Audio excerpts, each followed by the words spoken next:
ugisomye kugira sema mvuge bitari byo. Cigwa cy'uno munsi twisunga inyandiko iboneka muri Mariko 11 guhera ku murongo wa 30. Twisunze iyo nyandiko ibatisimu ikorwa n'abakirisu, ukubatizwa yani umugenzo wo kubatizwa ukorwa n'abakirisu, wavuye ku Mana cyangwa wavuye ku bantu. Mwabyumvise siko ivuga soma ko byanditse. Umubatizo wa Yohana nico gituma nashatse ko dusoma uko imada yanditse, ukorwa n'abakristo, wakomotse ku Mana cyangwa ku bantu. Nuko nyine imadifu umubatizo ukorwa n'abakristo wa Yohana wakomotse ku Mana cyangwa wakomotse ku bantu. Nsaba yuko tuguma mu ciko kandi turiko turigisha ku mpande zose, dukoreshe amajambo ameze neza, amajambo babarira amatwi kugira ngo ikigo kigende neza, n'abatahura batahure, ndetse n'abariko baratwumviriza abone yuko ari vyigwa koko vy'Imana. Umwarimu wanje aze ngaha iminota yiwe 20 yigishe ico cigwa mu mutege yose. Karibu mwarimu Amidu Pandas, iminota yawe 20.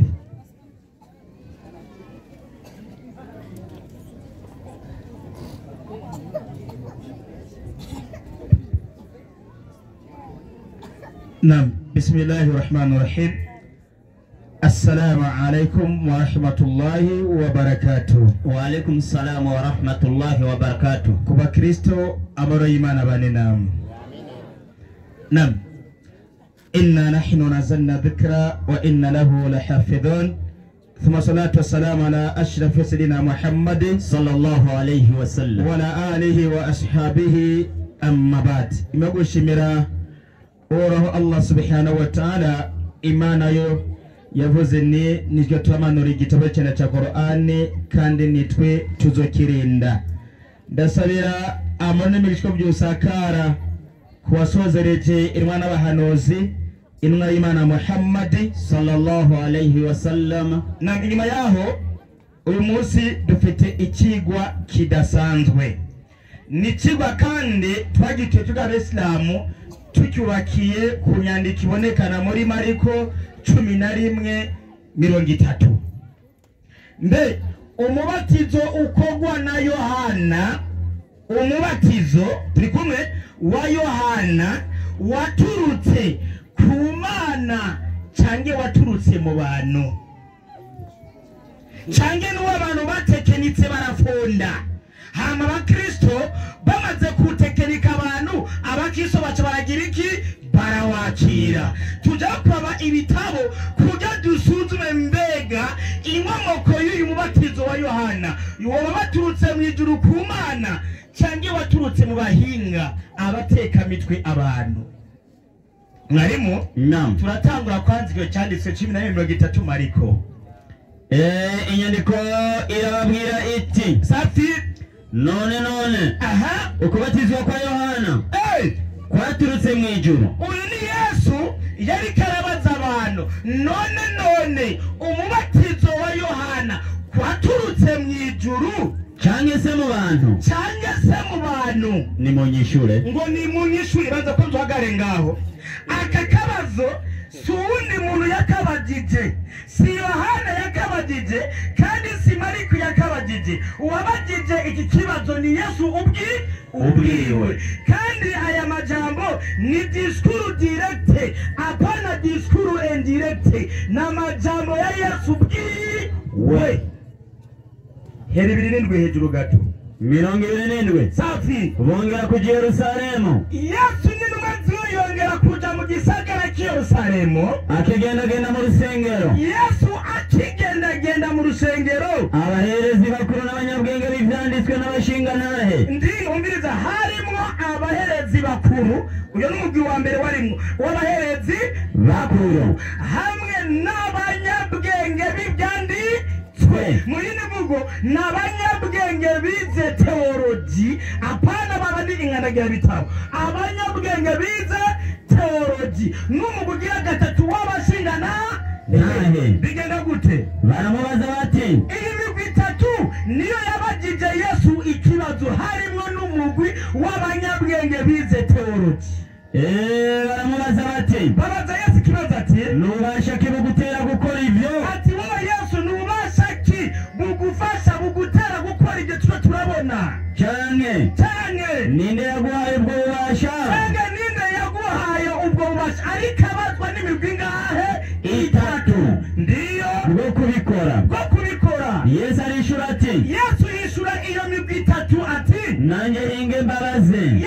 kuko Yesu yarabonye mw'iyi migwi itatu ikibazo harimo abanyabwenge bize teologi, harimo abanyabwenge bafise ubumenyi bw'ibyanditswe. Yesu ati ko harimo abanyabwenge rero higiye kwanza nanjye mbabaze kugira ndabishure. Umukuru yababajije abashinga naye bize amategeko barimo, harimo n'abashinga naye bize amategeko bazi ikitwa amategeko. Yesu arabishura ati ndiyo nanjye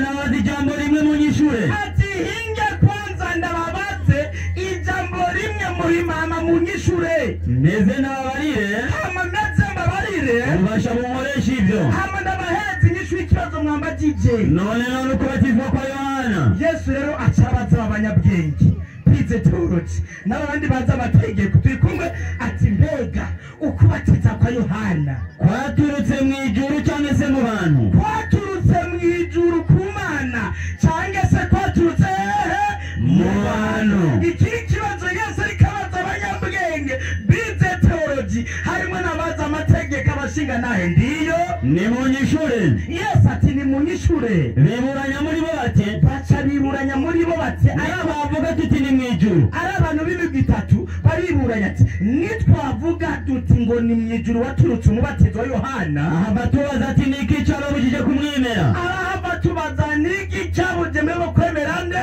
Yohana? kwanza uhagarare mwarimu, mu bize teologi bafise ubwenge mu bitabo by'Imana turi kumwe, kandi bafise ubwenge mu bitabo by'amategeko, bafise n'ubwo mu gitabo cya Zaburi cya Dawidi, bafise n'ubwenge mu gitabo cy'Injili cya Yesu. ntabwo bari bemeye umubatizo wande wa Yohana. endelea harabandanya ariko mbega tuvuge tuti ni mu bantu. mbega nitwavuga tuti ngo ni mu bantu, batinya abantu, baca batinya abantu yuko bahava batakaza ikigira 10, kuko bose bahava buri kigira 10, kuko bose biyumvira badakekeranya, kuko bose nibyo biyumvira mu mitima n'ubwenge bwabo, kandi atamatsiko arimwo yuko Yohana yavugishwa n'Imana, bishura bati baca bishura Yesu bati ntituhazi. umugisha ubahaye Yesu ngo uyu mubatizo wa Yohana ntituzi ko wavuye mu ijuru cange mu bantu. inkomoko y'iyo mubatizo ntituhazi. wumve umubatizo wateze akajagari mu gihe cya Yesu, umubatizo wateze ambutiyaje mu gihe cyane cya Yesu, uteza ambutiyaje akavuyo. abantu b'imigwi ngahe itatu, harimo abize teologi bazi amajambo y'ijambo ry'Imana, kandi bazi n'amategeko, barabuze iyo mubatizo uturuka uteza ambutiyaje. ubundi ashaka ko iyi ambutiyaje yabaye mu gihe cya Yesu, abapasitori bayikura mu nzira batwereka inkomoko y'uyu mubatizo, batwereka umubatizo, kuko mwebwe abakirisitu mwe mubatiza turi kumwe kandi mukabatizwa. ngomba sige ngaha utubazo kugira ngo pastor niyaza ngaha atudubwire ko atwereke inyishu, kugira yo aya matsiko utuyo yo kudatahura inkomoko y'uyu mubatizo atuve mu mitwe, maze tumenye iyo waturutse. tubanga rimwe ikibazo cya mbere baraza kutwereka icyanditswe, inyandiko imwe aho Imana yabwiye Yohana umubatiza ati ewe Yohana genda ubatize. inyandiko imwe Imana ibwira Yohana, abagabo kumanya garetse aho Imana yabwiye Yohana genda ubatize. burya ngo cyagizo bihetse. Yego. Ikindi kigira cyane mwarimu baci baduye icaro kivuga ati nimubatizwe.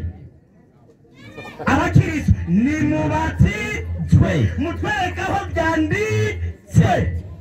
Ujya muzamaje ijambo cyati izoba kirangiye iyo ukeneye ibyo byambo cyaje mu mitwe tutazobyaturutse nati zobihe izo birangiye. Kubera iki mwari mu mbuzuko? ndio Urazi impamvu jya mbuzuko? kweli Impamvu mbuzuko Yohana 5:30. ubutumwa bwiza bwanditswe na Yohana ikigabane cya 5 umurongo wa 30 muri ya Bibiliya nyene yera. Mwenyekiti mundabe gusa iminota. Yesu agira ati Yesu agasige n'abapostoli baza kudukuramo mutaje mu mitwe yacu. Yesu agira ati ntacyo nshobora gukora nigeneye. Yesu ubwiwe ntiyakora ikintu yigereye kiretse kwanza abwiwe na data. Yesu yakwirinda gukora ikintu ubuzima bwiwe. Mu myaka 30 yabaye ngaha ku isi, Yesu yakoze ivuga butumwa imyaka ingahe? 3. Aduzwa mu ijoro kw'imyaka 30 n'ingahe? 3. Unapinze ndakuye ibyanditswe utaza gupinga ko kinyandiko zira mu mutwe ngo barabyemera. Murabyemera? Yabatama ngaha naribe ko mupinga cy'abahezi n'ibyanditswe bunye safi. Kuko Yesu mvuga ikintu afite inyandiko yacu. Mwarimu? No. Yesu byo yakora byose yarinda kwanza guhabwa uruhusha nande? N'Imana. Imana yarinda kugira iki? Kumubarira. Ikibazo kiraje rero. Mutwereka aho Imana yabwiye Yohana, ewe Yohana genda ubatize. Uruhusha abagabo muri gahara bakigeze muratumba ariko murabizi natwe tuba tudafite uruhusha ntitwari gukora gute? murabizi ategeza ko bankorera ya nyakuba musane kugira dukora igikorane adashyize kwa koro bitako. Mwarimu Ndio Yesu ati yabiheza ati sishobora gukora ico nigereye ni maka nkore ibyibari gitiki imbariye. uko numvise niko cy'urubanza. Hagarara ndakene nande mutwereka icyanditswe. Imana ibwira Yohana umubatizi genda ubatize. Mutwereka aho byanditse. Kabiri aho Imana ivuga isomo rigira kabiri ni mubatizwe aho byanditse. Kuko hari abantu bari muri mwarimu bibaza ngo byaturutse ku Mana, kumbe nifonda n'abantu batekenitse barubaka barafonda abandi babyakira nk'agakiza. Dushaka ino musi tumenye mbega ibyo tubatiza tukabatizwa byaturutse ku Mana cyangwa nuko ni imitwe bateka mitwe y'abanyabwenge cyangwa mwarimu batwereka aho Imana yabwiye Yesu nawe Yesu genda ubatize. Nabaza kwatwereka baratwereka kweli wowe Yesu turi kumwe. Ndio Yesu ngo yarabatijwe nande? na Yohana. Jewe ibyo sinza kubijya ko muri mwanya nza kubijya ko pastor ahejeje turi kumwe. Ndio unyereka y'amasomo ngahe 2 hamani yabiduka kuko Yesu batijwe Yohana cyameza suzume kuko inyandiko ziri ziraha mu mutwe ndaza gusuzuma mbega Yesu kubatijwe na Yohana. Yesu yari umusambanyi, yari umusuma, yari mboregwa, yabatijwe kuko kubera ahari ibyaha kuko umwatizo wa Yohana yabatizwa kugira ngo bihane ibyaha. Tubaheza dusuzume nk'abasomyi b'iki b'ibyanditswe n'abanyabwenge b'inyandiko tuza dushe ku munzani. Mwarimu murikira hano twebwe tugiye kuraba intumwa z'Imana turi kumwe. Umubatizo bari bafise sujya mu mazi wa Yohana. Oya sujya mu mazi wande wa Yohana. Ngoma nanga akarorero 14 22 itanguriro 14 14 itanguriro 14:22. Ngoma kwanza suzume umubatizo waranze intumwa zawo hambere imbere ya Yesu n'imbere ya Yohana mbega zari zifise umubatizo umeze gute? 14:22 Sati hagira hati Aburahamu yishura umwami w'i Sodoma ati Aburahamu yishura umwami w'i Sodoma ati narahiye Uhoraho manitse ukuboko. Aburahamu mukurahira Imana yarahira Imana amanitse iki? Ukuboko. Twebwe abesilamu turimo kubatiza abakristo b'abesilamu tubabwira manika iki? Ukuboko. Bakarahira Imana isumba byose. Bandanya niwe Mana isumba byose. Ati niwe Mana isumba byose. N'ijuru n'isi. Yuko nazogira ikintu na kimwe cyo mu byawe naho kuba akanyuzi canke akagozi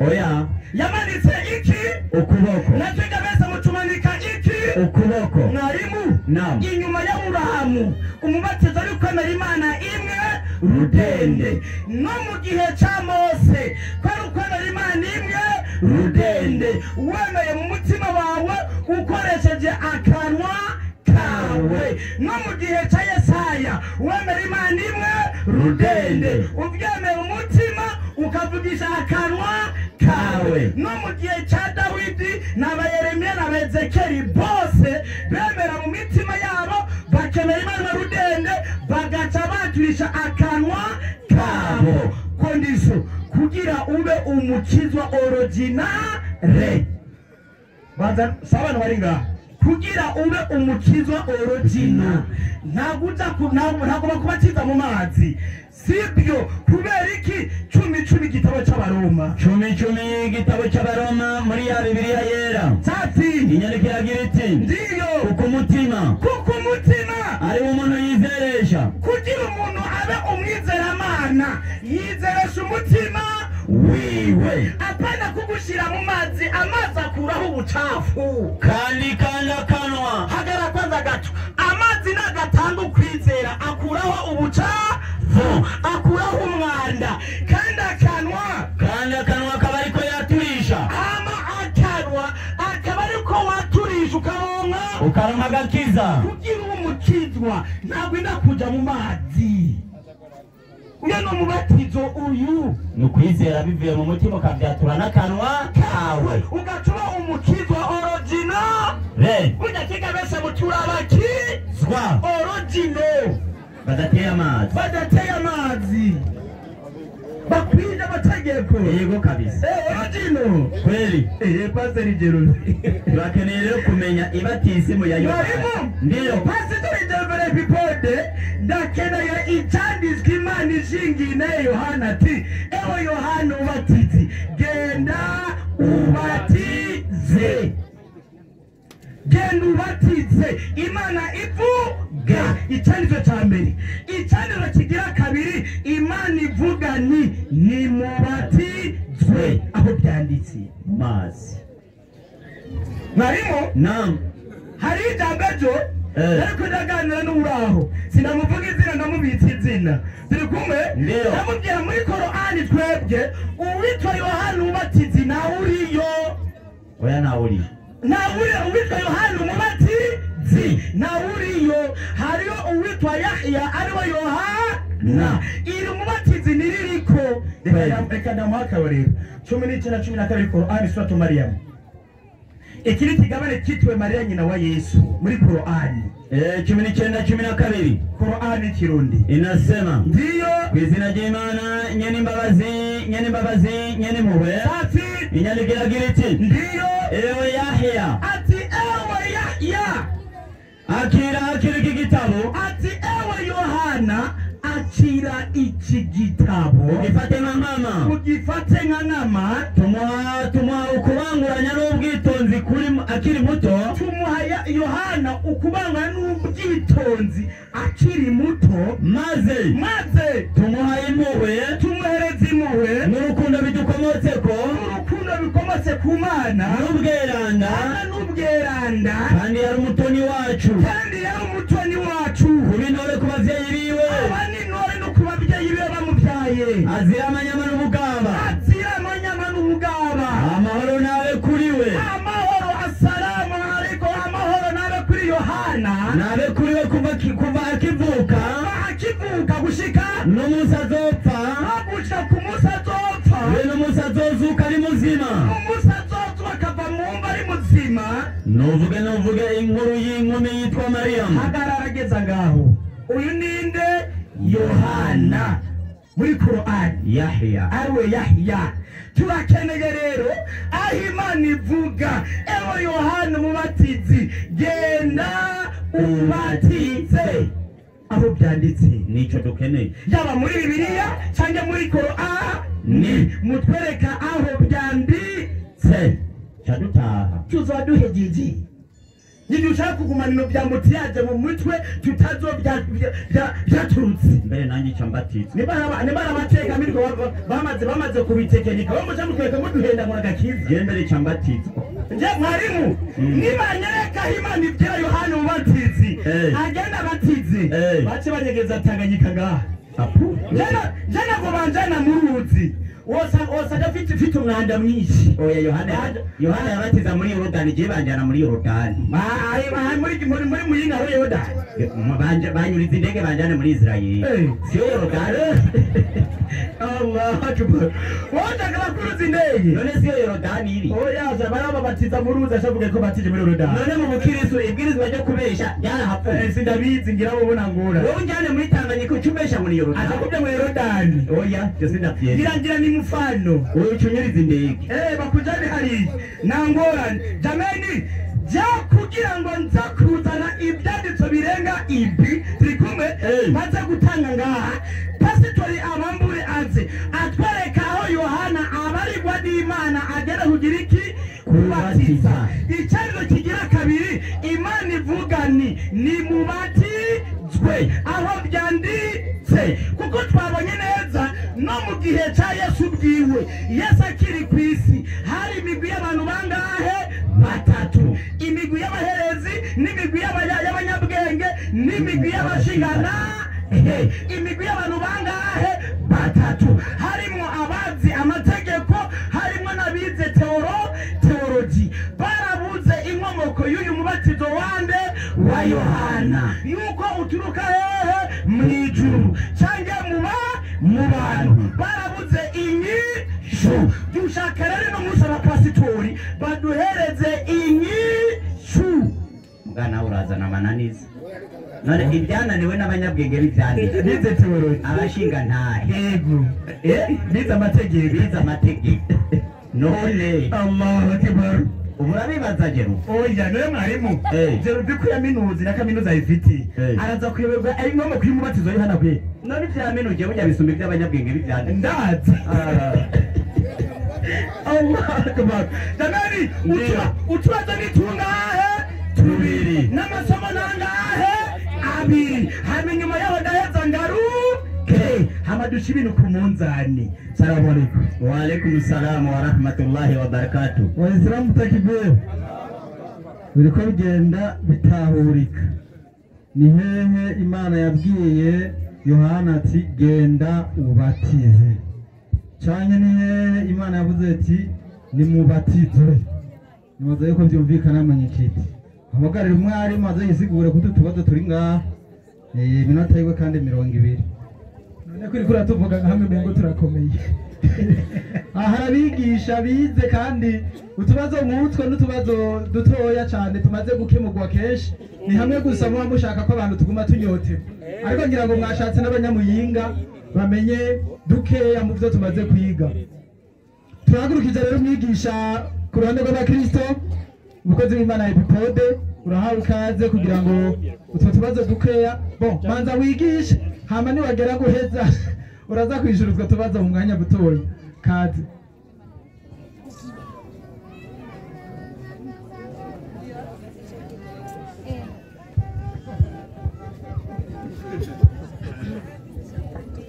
izina ry'Imana yagucyubahiro amina bakristo turamukanye mu izina rya Yesu naro Imana bane namwe amen bayisilamu batararonka amahirwe yo kwakira umwami Yesu ndabaramukije cyane amen yabaye mwiri kabisa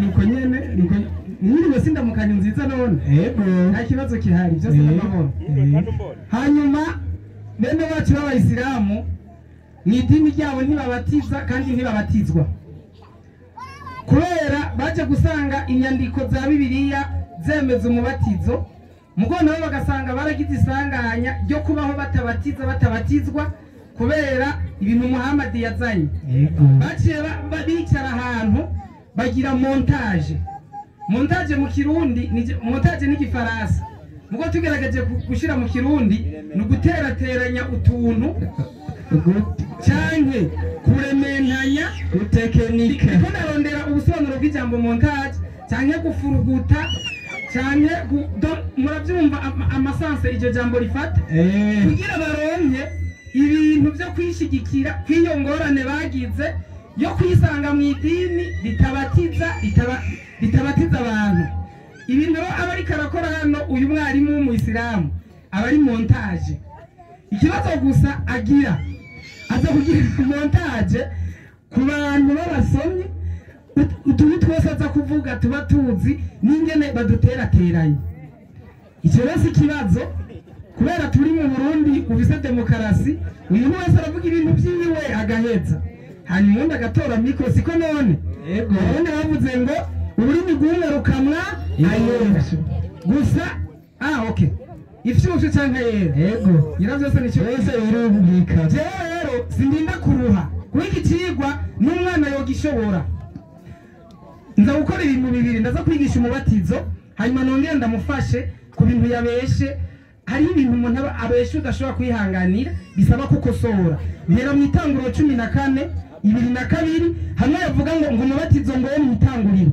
Mu itanguriro ngo hari umubatizo wo kuri Mose ngo babatizo. Soma hajyanyo ntasigura ijambo kuko aba bose nibaza ko baciye ku ishuri. Nyimba mutaciye ku ishuri ntacyo ndabafasha kuko je naraciye.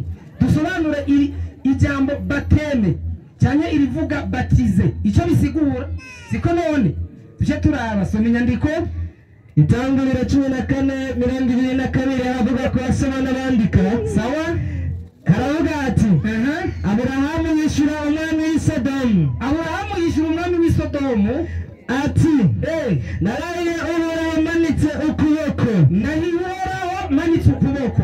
Niwe Mana isumba byose. Niwe Mana isumba byose. Nyene ijuru n'isi igereze ngaho. Uyu ati yavuga ngo niwo mubatizo wo mu gihe cya Aburahamu ngo kwari ukurahira Imana umanitse urutoke. Ngo nicyo gituma nabone ngo mukubatizwa mu idini ryabo ngo bamanika amaboko bakavuga ngo ra irara. Siko yavuze yewe n'Isodomu ni ariko abatiza Aburahamu. Ikibazo hajya twumvise ngo Aburahamu yarahiye Imana. Yego none indahiro n'umubatizo. Aburahamu yararahiye indahiro rero ni nyinshi. Bashobora kuvuga ati nukuri aho n'uburahiye ku nyigisho y'uwo mugabo ububatije cyangwa ububatijwe mu nyumviro w'umwarimu urashobora kurahira ukavuga ati nukuri kw'Imana. Iyo si ndahiro. Ushaka kurashira ukuboko hejuru cyangwa ukifata ku mutima. Uko wifata kose si ikibazo kuko kurahira nta foromire bifise. Ku nyigisho y'uwo mushehe ngo ubugizene mu nyumviro w'umubatizo wo muri Isilamu aka n'akamaramaza. Impamvu y'akamaramaza mw'abantu mwe ni kubera yuko irivuga bita batize ariryo rivamo ijambo bateme umubatizo. Mu Kirundi bisigura immerger daro cyangwa kwindika mu mazi. Icyo ni Igifaransa cy'abantu bose baciye ku ishure. N'ubu ni mutore dictionnaire, mutore Google muri telefone, mwondere ubusobanuro bw'irivuga batize. Ni ukuvuga ngo immerger kwiriza. Turi kumwe? Yego. None umuntu arahiye ati nukuri cyangwa ati nukuri kw'Imana cyangwa ati walahi. None aho abayirijwe mu mazi ubaye immerger n'abagabo ndamwiyubaha. Erega abantu baraciye ubwenge. Erega uraza ukavuga ibintu hano ukibaza n'abandi bakumva. Atarankundira rero nyamuntu w'Imana atayerekana ubundi mubatizo. Abaroma 10:10 wowe bakwevye umurongo reka ngwereke. Uwo murongo yasomye ni mwiza mugabo awusoma atazi icyo usigura. Soma inyandiko Abaroma 10:10 mbere cyenda barimo oya soma 10 aravuga ngo kuko umutima ari umuntu yizeresha sawa akaronka ukugororoka. Umutima ni umuntu yizeresha akaronka ukugororoka. Nagenda vyemera kandi akanwa akaba ariko yaturisha akaronka agakiza. Ivyo nagenda vyemera. Umutima urizera ukaronka ukugororoka, akanwa kakatura ukaronka agakiza. Aba rero baca bagenda bakatuza abantu y'amajambo baraba babishubirishamo ngo bashize mu ngiri cyanditswe cyo mu Baroma 10:10. Muko umviriza aho nyene ivyo watura ivyo ari byo kugira uronka agakiza. Soma umurongo w'ikenda yawukwevye abizi mugo yari yibagiye ko ariho turi. Soma inyandiko umurongo w'ikenda aravuga ngo umviriza ivyo watura sirije Muhammad yababeshe kuko akanwa, kuko niwaturisha akanwa kawe yuko Yesu ari umwami, yuko Yesu ari umwami, kuko niwaturisha akanwa, niwaturisha akanwa yuko Yesu ari umwami, yuko Yesu ari umwami, ukizera mu mutima, ukizera mu mutima yuko Imana yamuzuye, yuko Yesu yazutse mu bapfuye, uzokizwa. Haleluya, amen. Mwumvise ibyo batura, mwazumvise ibyo batura. Niwaturisha akanwa kawe ko Yesu ari umwami, ukizera mu mutima ko Yesu yazutse mu bapfuye, uzokizwa. Bijya mwe mwatura mwabikuye he? Nimba atari Muhammad yabahenze.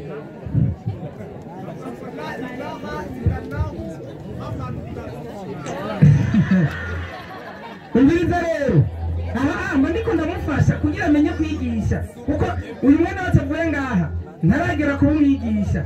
Gusa yaratoratoye ibintu aza kugira montage, umwihenze ko ukibaza ngo numwigisha. Mugo twe twamusuzumye twarabonye ko ataragera kwigisha. Sawa, nari nkiriko ndamufasha, ngiye ku mubatizo rero.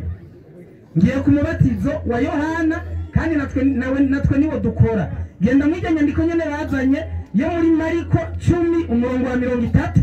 Ngenda buke hajya nyene, kandi mujya murongo nyene ikigo nzoba ndakimaze, nzoba nsigaye gusa ndiko ndinezerererwa. So nyandiko Mariko 10 ku murongo wa 30 aravuga ngo, sawa, kubasoma n'abandi karavuga ngo mwarimu. Mariko 10 umurongo wa 30 aravuga ngo, ni 11 11 sawa, okay. Aravuga ngo, sawa, none kubatizwa kwa Yohana kwaturutse mu ijuru cyangwa mu bantu? Kwanza ngende bukebuke, genda umwana umwigisha. Yego, ijyami bitatu yadondaguye abafarisayo, abanyabwenge b'ivyanditswe n'abashinga ntahe, nibo bari baje kuri Yesu. Usomye mu majambo atangura, siniko ndayasoma kuko tuzakuguma tubisubiramo. Yari migwi y'abantu bapinga Yesu, bari baje ngo kumugeza kugira bamutege. Turi kumwe? Abo banyabwenge b'ivyanditswe n'abafarisayo bari barapinze Yohana igihe yaza kubatiza. Yesu nawe amaze kuza nawene baramupinga. Misi yose bama barondera ibibazo byo gutega Yesu. Nico bituma Yesu nawe ko ari umunyabwenge kandi n'umwisiramu yakavutse, nawe yaciye arondera uburyo bwinshi abishura mu buryo bw'ubuhinga kugira iyo mitego yabo ahubwo bo nyene abari bihitana. Nico bituma bene bacu b'Abayisilamu bazanye ikibazo cyazanywe n'abantu bapinga Yesu na Yohana, kandi ikibazo cy'umutego. Mugabo n'ubundi birangira uwo mutego ari mwebwe uhitanye.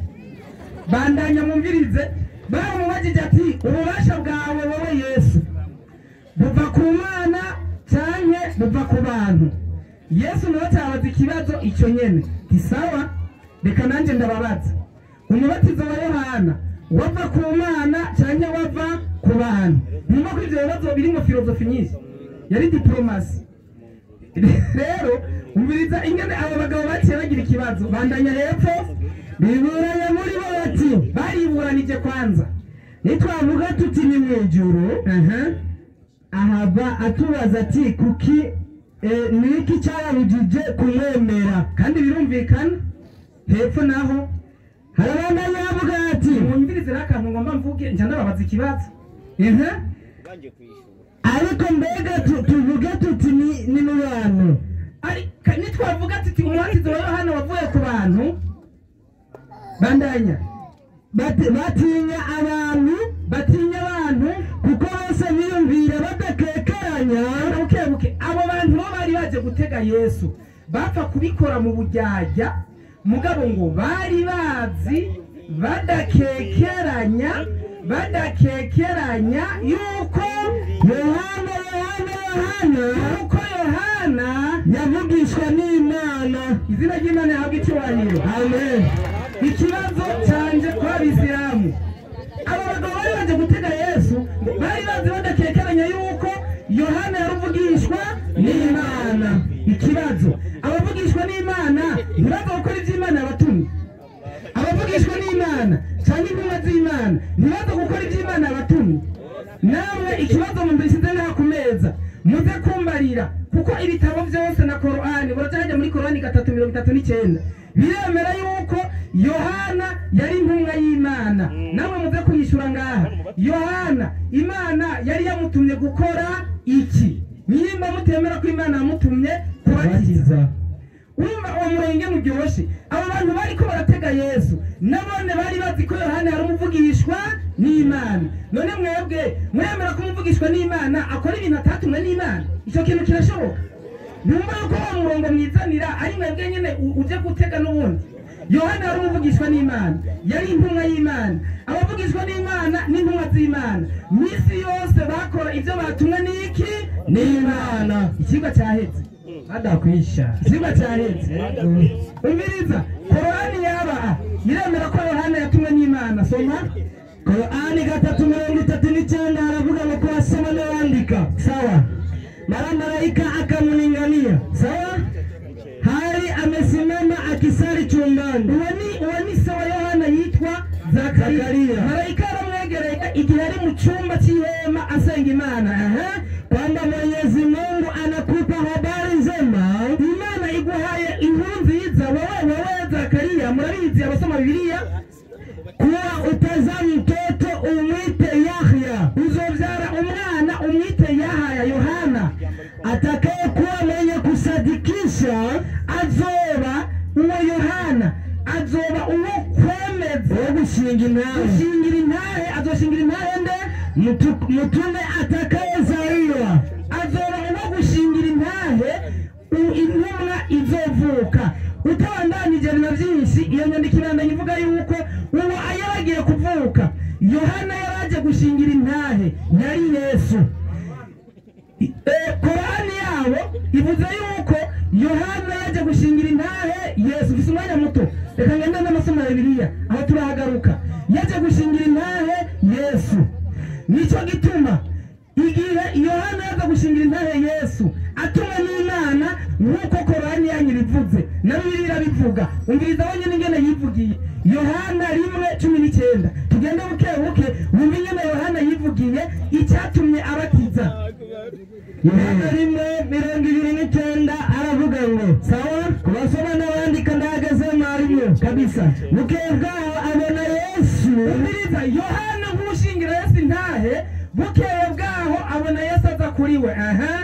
Aravuga ati nguyu mwagazi w'intama w'Imana. Yohana niwe yatangarije abantu ngo nguyu mwagazi w'intama w'Imana ukura icyaha cy'abari mu isi. Bandanya avuga ati, sawa, uwo niwe navuze. Yohana avuze ati uwo niwe navuze, ni inyuma yanjye hazoza umuntu yari uwa mbere kuri jewe. Bandanya avuga ati, sawa, kuko yariwe narabaho. Yesu yariwe Yohana ataragirane atarabaho. Nanje Yohana, ubu ni Yohana ariko aravuga n'akanwa kiwe. Sinarubwamumenye kabisa. Abandanya avuga ati, ariko kugira ngo yerekwe Abisirayeli, kugira Yohana ashitse cya gikorwa ciwe cyo gushingira intahe Yesu, cyane cyo kwemeza Yesu. Ingene yabikoze byagenze gute? Nicyo cyatumye nanjye nza mbatiza mu mazi. Nicyo gituma jewe Yohana nanjye mbatiza mu mazi. Bisigura ngo Yohana yatumwe n'Imana gutegura inzira ya Yesu. Ibitabo byose birabyemeza. Avuze rero ati, uburyo bwo gutegura inzira ya Yesu kugira ashingire intahe Yesu kandi nemeze abantu Yesu, najye mbatiza. Uwamutumye gushingira intahe Yesu ni nawe yamutumye kugira ane? Kubatiza. Nimba wemera ko Yohana yatumwe n'Imana gushingira intahe Yesu nk'uko ibitabo byabivuze, uwo yamutumye niwe yamutumye no kubatiza. Uvuze ngo ibyo yakoze sibyo, uvuze ngo na Yohana ntiyatumwe n'Imana, ubuhakanye Bibiliya, ubuhakanye na Korani. Nicyo gituma mwebwe ku mwisho w'iki kigwa biza kurangira mwahakanye ibitabo byose, mwahakanye na Yohana ubwiwe. Izina ry'Imana rihabwe icyubahiro. Cyane yarimo azavuge aho Imana yabwiye Yohana ati ntubatize. Urumva bajya abagabo, umviriza, urakoze cyane. Bajya abagabo batega Yesu babaza utubazo tw'umutego. N'uwo mugabo yakabagije, reka nenda nakujyana iyujya, wabagije ngo nyereka aho Imana yavuze ngo we Yohana batiza. Turi kumwe? Yego. Bene ibyo n'ibibazo dutuntu tw'udutego kugira ubura kuvuga abantu mu mutwe. Reka nanjye ndakujyaneyo nyuma uri umugabo uze kurusubiza uraza kunyereka hanyuma Imana yavuze ati wewe Yohana ntubatize none zisaba none uyu abashaka kuzana utuntu twa montage iyo ukoze montage turakujyana muri montage ushaka kuba umwarimu turaja mu kwiga bose turajya Yohana yavuze ati aho Imana yavuze ati wowe Yohana ntuze wigere ubatiza ikibazo kiragise inyishu nicyo tuma kuba kuvuruga abantu mu mutwe umviriza bajyanye bandaniza n'ikigwa Yesu amaze kuza yashingiye intahe Yohana mu majambo meza cyane Matayo 11 hera ku murongo w'indwi umviriza Yesu ingene ashingira intahe Yohana Matayo ingene Yohana ari umuntu wambaye cyane soma inyandiko Matayo 11 ku murongo w'indwi aravuga ngo Yesu ashingira intahe Yohana ashingira intahe n'ibitabo abashaye hano baze kumupinga mwumviriza ibyo bintu soma abo bagiye babandi b'abapingayi Yesu atangura kubwira ishengero ibya Yohana umviriza aho Yesu avuga ibya Yohana apana mwe mumuvuga mutanamubonye Yesu we barabanye mbere na banyina baravukana Maria na Elizabeth baravukana bisa ngo Yesu arazi Yohana cyane umviriza Yesu amushingira intahe Yesu niyamara kumushinga intahe bikumvikana wowe naho bakoresha amajwi arangurura mu kumuhakana abantu baba babona yuko wagize ikibazo kuko ntusumvya Yesu kumenya Yohana umviriza ngene Yesu amuvuga soma aravuga ati mwagiye mu bugara bwo kuraba iki Yesu ariko arabaza abantu ati mwagiye mu bugara bwo kuraba iki mbega n'irenga rihungabanwa n'umuyaga bandanyirukanga n'umwanya ariko mwagiye kuraba iki mbega n'umuntu yambaye impuzu ziremvye bandanyiruka n'umwanya erega yambaye impuzu ziremvye baba mu ngo z'abami yiruka n'umwanya ariko mwajanywe n'iki mbega kwari kuraba umuntu avugishwa n'Imana mwagiye kuraba umuntu avugishwa n'Imana egome nico iyegereze ngaha arashehe ngo oya Yesu nawe ngo egome Yohana n'umuvugishwa n'Imana bandaye inyandiko kandi ndababwire ukuri aruta uvugishwa n'Imana cyane so mu murongo wa 11 rero 11 baravuga ngo ndababwire ukuri umviriza Yesu ashingira intahe Yohana ndababwire ukuri mu babyawe n'abagore ntihigeze kuboneka umuntu aruta Yohana umubatizi nta n'umwe izina ry'Imana yahabwa icyubahiro amen none uwo muntu Yesu ashingiye intahe mu mvugo nk'iyo ati mbere mu babyawe n'abagore nta uruta Yohana umubatiza aba bagabo bajya kumuhakana nk'abandi none ko bafite ikibazo abazi Yohana gusumba Yesu kubatizo rero Yesu nawe ubwiwe nk'uwo arafatikanije igikorwa na Yohana nawe yashingiye intahe mu batizo Yohana 4 umurongo wa mbere Yesu yateguye imibatizo intumwa ziwe zarabatiza mbere no muri misiyo yahaye abigishwa biwe yababwiye ngo nimugende mwigisha abari mu bose ubutumwa bwiza uwizeye mugirente mumubatize ubwo Yesu yabivuze namwe nimupinge Yesu kandi birumvikana muri abayoboke ba Muhammad muteza gupinga Yesu uko Muhammad yaje ari antikristo ibyo birumvikana cyane mugiye gihambaye nuko ibitabo bisomerwa mu maso y'abantu no mu matwi yabo bakiyumvira Yohana 4 umurongo wa mbere kurasaba n'abandi baravuga ngo ubizona Yesu aje kugera ikirenge mu cya Yohana mu kubatiza umwami Yesu amenye ko abafarisayo bumvise yuko aronka abigishwa benshi yambisa kandi abatiza benshi biriza ngo Yesu amenye yuko abafarisayo bamenye ko aronka abigisha benshi kandi agirane abatiza benshi kandi agirane arusha Yohana Yesu ngo yaciye abatiza benshi gusumba nande Yohana yaje abatiza abitumwe n'Imana Yesu nawe aza kugera ikirenge mu cya Yesu nawe narabatiza mbere atuma abigishwa biwe ngo genda mwigisha abantu mubabatize Islamu nayo ikizi ipinga umubatizo hagati ya Yesu na Yohana n'Abisilamu babapinga dukurikire mbe umwe wese yihitiremo Imana ibahezagire mu izina rya Yesu amina izina ry'Imana rihabwe icyubahiro amen mwenyekiti karibu utwo tuntu batwumvise mu babyawe